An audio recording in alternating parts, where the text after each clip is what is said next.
Tout là-haut sur la montagne, Cyril ramène son troupeau après la pâture. 2000 moutons en estive comme tous les ans sur le Puy-de-Dôme.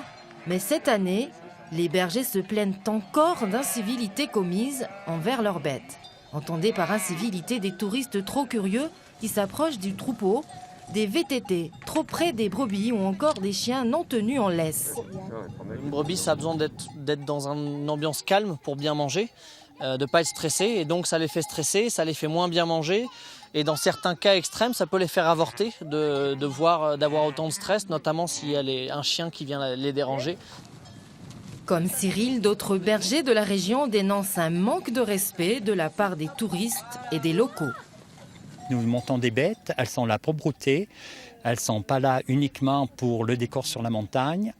Donc on demande vraiment aux gens d'avoir la gentillesse de contourner le troupeau quand ils abordent le troupeau et de laisser les bêtes tranquilles.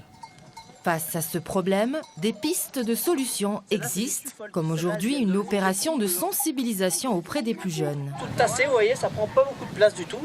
Et si on les laisse tous s'éparpiller dans la montagne, vous allez voir, il y en aura de partout. De partout, des points blancs partout, comme des granderies.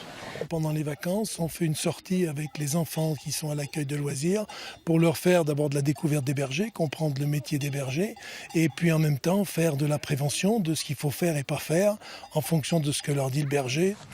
Plus concrètement, d'autres moyens, comme ici, des panneaux signalétiques installés aux abords des sites du Puy-de-Dôme.